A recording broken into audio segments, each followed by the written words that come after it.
Hello dear students, once again welcome back to the study की और YouTube channel. तो पिछले लेक्चर में हमने लाइट से रिलेटेड कुछ चीज़ों का अध्ययन किया था। तो आज हम देखते हैं rules for obtaining image formed by concave mirror, यानी अवतल दर्पण द्वारा कैसे हम इमेज का फॉर्मेशन करेंगे उसके बारे में अध्ययन करने जा रहे हैं। तो हम जानते हैं कि इमेज जब भी बनेगा वह दो या दो से अधिक रिफ्लेक्टेड रेज के कटिंग पॉइंट पर या इंटरसेक्ट पॉइंट पर बनता है। तो इमेज का फॉर्मेशन कैसे होगा, यानी कि इमेज यानी प्रतिबिंब का बनना। तो इसके लिए क्या जरूरी है, the image is formed at that point where at least two reflected rays intersect और अपीयर्स टू इंटरसेक्ट। ठीक, प्रतिबिंब का निर्माण उस बिंदु पर होता है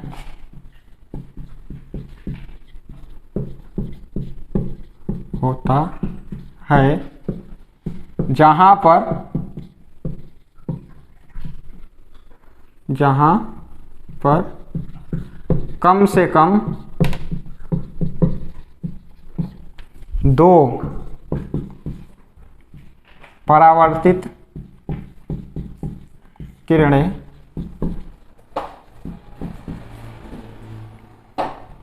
एक दूसरे को काटती हैं,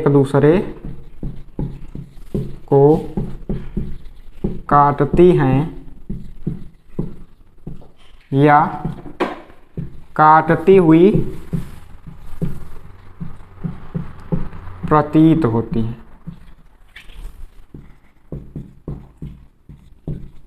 ठीक, तो इमेज वहाँ बनेगा जैसे कोई मिरर हो गया। ठीक, तो यहाँ से जो रिफ्लेक्टेड रेज होंगी वह जहाँ पे मिलेंगी एक दूसरे को इंटरसेक्ट करेंगी। ठीक, ये इंसिडेंट हो गया, यह भी इंसिडेंट है, ये रिफ्लेक्टेड रेज है और ये भी रिफ्लेक्टेड रेज है।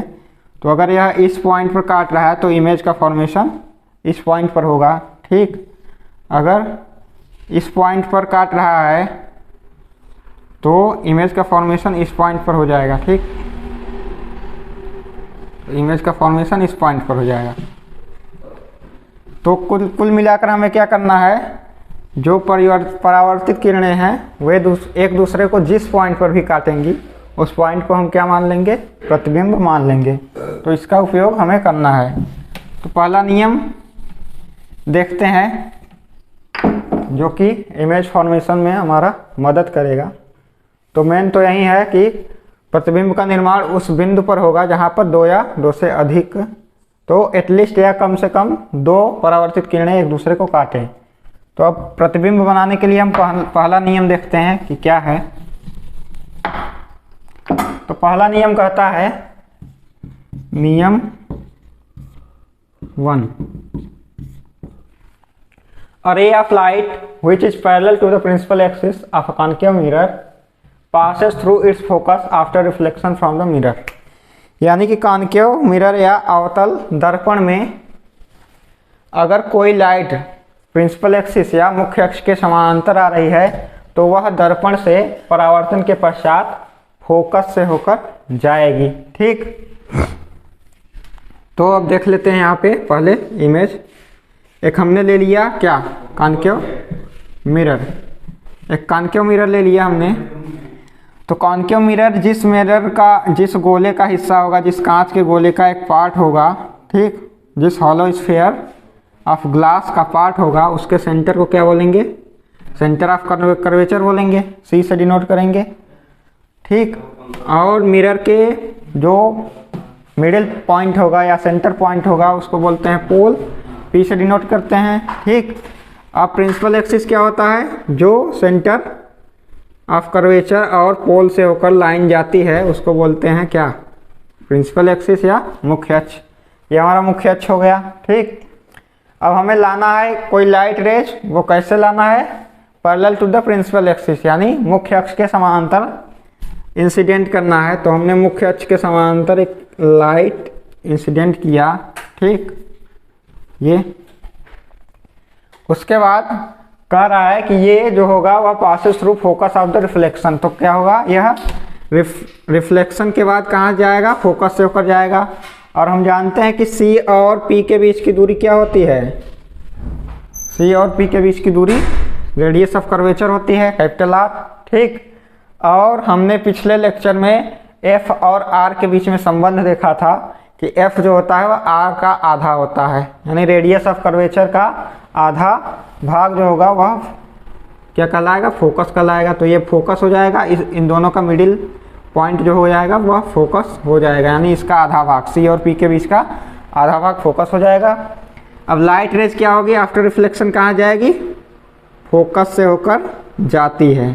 ठीक, तो पहला नियम यही है कि मुख्य अक्ष के समानांतर आपतित किरणें अवतल दर्पण से परावर्तन के पश्चात अवतल दर्पण के फोकस से होकर परावर्तित होती हैं। ठीक, तो पहला नियम यह है कि अवतल दर्पण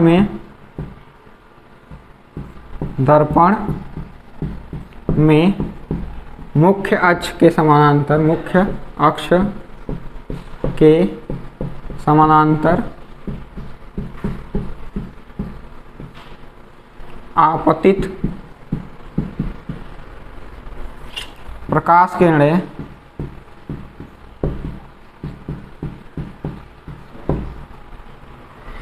दर्पण से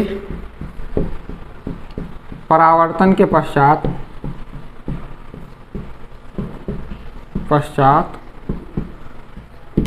कहाँ से होकर जाएगी, दर्पण के फोकस से होकर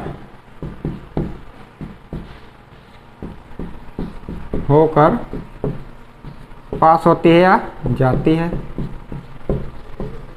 ठीक, पहला नियम ये हो गया हमारा, क्या, रूल फर्स्ट, ये है रूल फर्स्ट ना, कि any light rays which is incident parallel to the principal axis after reflection passes through the focus. ठीक, कोई भी लाइट रेज जो मुख्य अक्ष के समानांतर आपतित हो रही है वह दर्पण से परावर्तन के पश्चात फोकस से होकर जाएगी। ठीक, इसको आप देख सकते हैं कहाँ पर, आप अपने से गोला प्रकार ले लीजिए, प्रकार जिसे बोलते हैं, इंग्लिश में कंपास बोलते हैं। ठीक, कंपास लीजिएगा जो लंगड़ा टाइप का होता है, एक तरफ नीडल होती है, एक तरफ क्या होता है, पेंसिल लगाने के लिए स्थान दिया होता है। तो पेंसिल को जब लगाएंगे और एक गोला खींचेंगे इस टाइप से, ठीक, तो ये वाला पॉइंट जो होगा जहाँ पे आपके प्रकार की नोक होगी उस पॉइंट को सेंटर ऑफ कर्वेचर कहा जाएगा। ठीक, और ये जो आप सर्कमफ्रेंस या परिधि बनाएंगे इस चाप को बोला जाएगा क्या, मिरर। इसको पेंट कर देंगे। ठीक, फिर मुख्य अक्ष के समानांतर यानी इसके पैरेलल एक लाइन खींच देंगे और इसका मिडिल पॉइंट लेंगे, उसको बोला जाएगा फोकस, और वहाँ से लाइट को गिरा देंगे। ठीक, तो ये फॉर्मेशन हो जाएगा रूल फर्स्ट का। आगे देखते हैं रूल सेकंड क्या कहता है, इसका आप स्क्रीनशॉट ले लीजिए। आगे देखते हैं नियम 2, नियम दूसरा क्या कहेगा, नियम दूसरा ये कहता है कि नियम 2, a ray of light passing through the center of curvature of a concave mirror is reflected back along the same path।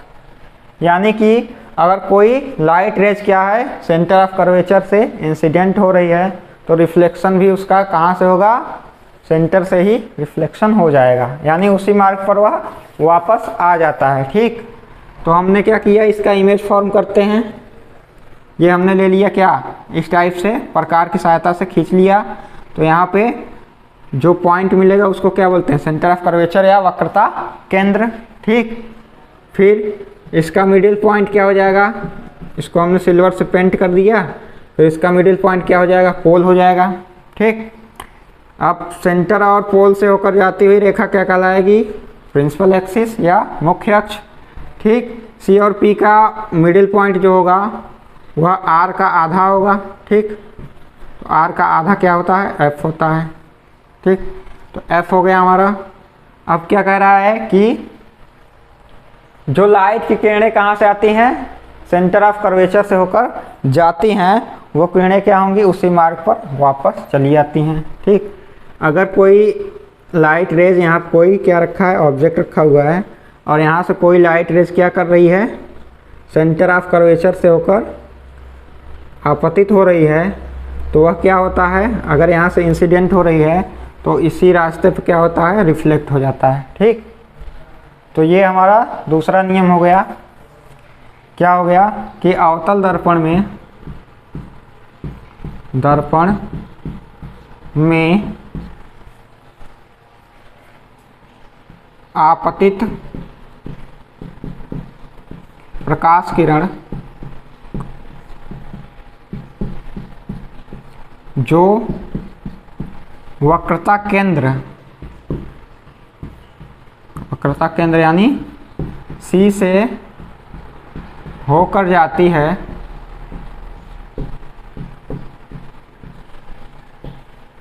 वह परावर्तन के पश्चात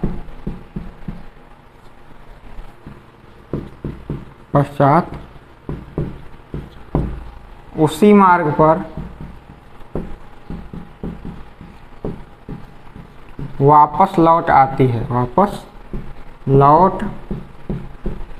है।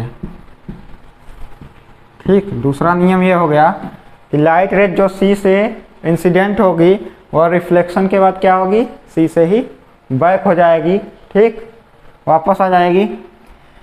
अब देखिए C से ही वापस क्यों आ जाती है, इसका भी कारण है कि हम जानते हैं कि जो लाइट रेज कहाँ पे, नॉर्मल पे यानी अभिलंब पे गिराई जाएगी, वह अभिलंब पे ही वापस आ जाती है। यानी आपतन कोण और परावर्तन कोण जो होगा, यानी एंगल ऑफ इंसिडेंस और एंगल ऑफ रिफ्लेक्शन दोनों क्या होते हैं, बराबर हो जाते हैं।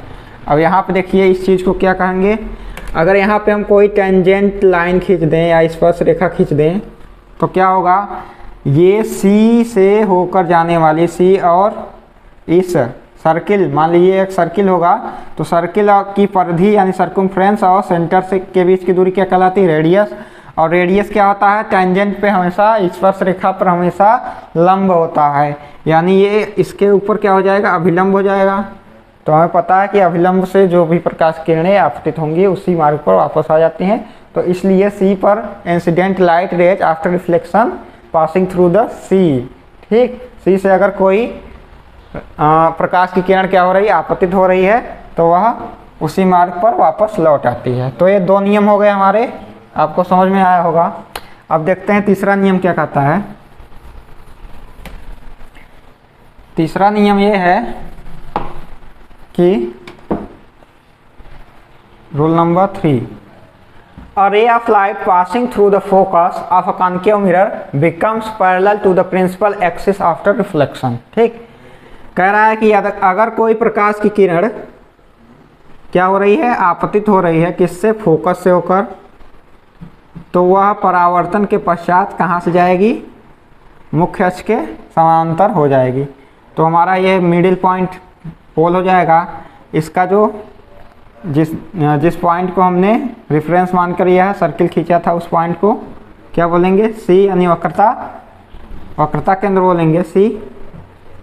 अब ये हमारा C और P यानी क्या हो गया, मुख्य अक्ष हो गया, यानी प्रिंसिपल एक्सिस। C और P से होकर जाने वाली रेखा क्या हो जाएगी, प्रिंसिपल एक्सिस हो जाएगी। अब इसका एक फोकस पॉइंट लिया जाएगा जो कि बिल्कुल मध्य में होगा, C और P के मध्य में। कह रहा है कि जो लाइट रेज क्या होती है, फोकस से होकर आपतित होती है, वह परावर्तन के पश्चात क्या होती है, मुख्य अक्ष के समानांतर हो जाती है।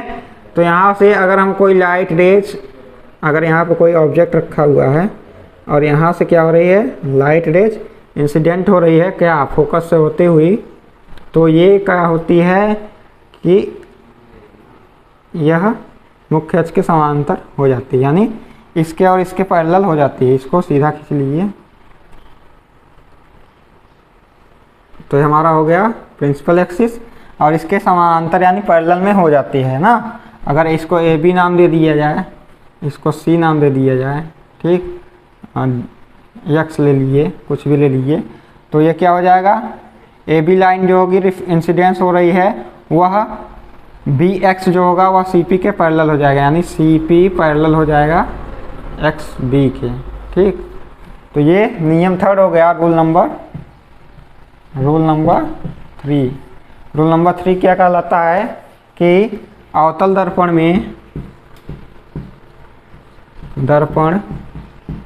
में फोकस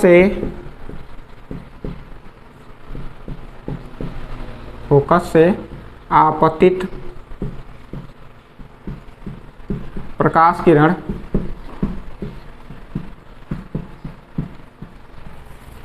दर्पण से परावर्तन के पश्चात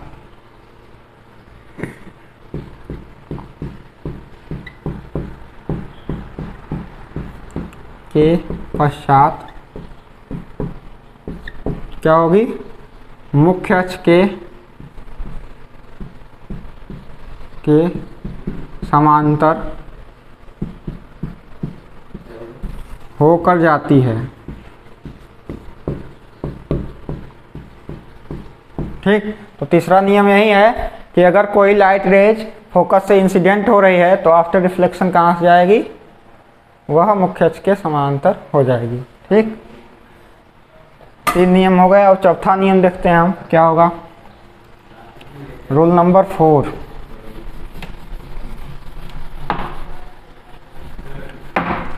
रूल नंबर 4 क्या कहते हैं कि a ray of light which is incident at the pole of a concave mirror is reflected back making the same angle with the principal axis। ठीक, कह रहा है कि अगर कोई लाइट रेज क्या हो रही है, वह प्रिंसिपल क्या हो रहा है, पोल से रिफ्लेक्ट हो रहा है ना। ये P पॉइंट हो गया, हमारा पोल हो गया। जो जिस पॉइंट को रेफरेंस मान के इस सर्किल को खींचा था उसको क्या बोल देंगे, सेंटर पॉइंट। ये C हो गया और ये C और P से होकर जाने वाली लाइट रेज क्या हो गई, प्रिंसिपल एक्सिस हो गई। ठीक, अब यहाँ पे बोला जा रहा है कि कोई लाइट रेज क्या हो रहा है, इंसिडेंट हो रहा है पोल पर, किसका, मिरर के पोल पर। यानी ये पोल हो गया, पोल पर कोई लाइट रेज क्या हो रही है, इंसिडेंट हो रही है। ठीक, अगर यहाँ कोई ऑब्जेक्ट रखा हुआ है और यहाँ से कोई लाइट रेज क्या हो रही है, पोल पर इंसिडेंट हो रही है, तो एंगल उतना ही बनता है जितना कि सेंटर और इंसिडेंट रेज के बीच एंगल जो बन रहा था। अगर थीटा एंगल यहाँ बन रहा था तो बिल्कुल थीटा एंगल यहाँ पर ही बनते हुए ये रिफ्लेक्ट हो जाती है। ठीक, तो जितना एंगल यहाँ बन रहा था उतना ही एंगल बनाते हुए यहाँ पर रिफ्लेक्ट हो जाती है। ऐसा क्यों होता है, क्योंकि देखिए सेंटर है, ये रेडियस का काम करेगा C और P, क्योंकि रेडियस ऑफ कर्वेचर है। ठीक, तो रेडियस ऑफ कर्वेचर है। अगर हम यहाँ पे कोई टेंजेंट लाइन खींच दें यानी स्पर्श रेखा खींच दें तो ये क्या हो जाएगी, इस पर अभिलंब हो जाएगी। और हमें पता है कि अभिलंब और इंसिडेंट रे के बीच में क्या बनता है, एंगल ऑफ इंसिडेंस या आपतन कोण बनता है। और रिफ्लेक्शन के नियमानुसार यह परावर्तन कोण के हमेशा बराबर होता है। तो यहाँ पे जो एंगल बन रहा है वही एंगल यहाँ पर भी बनेगा। इसलिए अगर कोई लाइट रेज क्या हो रही है, पोल पर, एक अवतल दर्पण के पोल पर कोई इंसिडेंट हो रही है, तो आफ्टर रिफ्लेक्शन क्या हो जाएगा, वह सेम एंगल पर रिफ्लेक्ट हो जाएगा जितना कि एंगल ऑफ इंसिडेंस था। ठीक, तो चौथा नियम क्या हो गया, अवतल दर्पण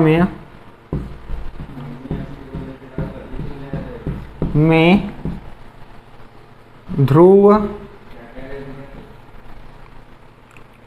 ध्रुव यानी पोल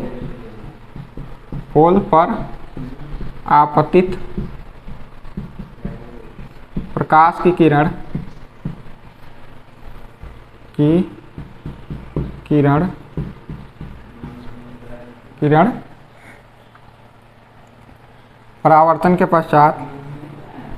परावर्तन के पश्चात उतने ही कोण पर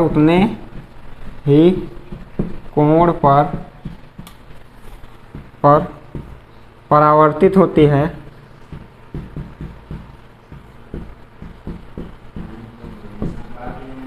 जितने कोण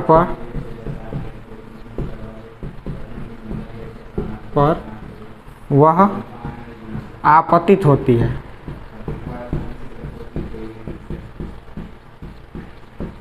ठीक, तो दर्पण में क्या, अवतल दर्पण में क्या होगा, अगर कोई लाइट रेज क्या हो रही है, पोल पर इंसिडेंस हो रही है, पोल पर आपतित हो रही है तो जब रिफ्लेक्शन होगा तो वह उतना ही एंगल बनाएगा जितना मुख्य अक्ष और इंसिडेंट लाइट यानी कि आपतित किरण और मुख्य अक्ष के बीच में बन रहा था, उतना ही परावर्तन के बाद परावर्तित किरण और मुख्य अक्ष के बीच में एंगल बनेगा।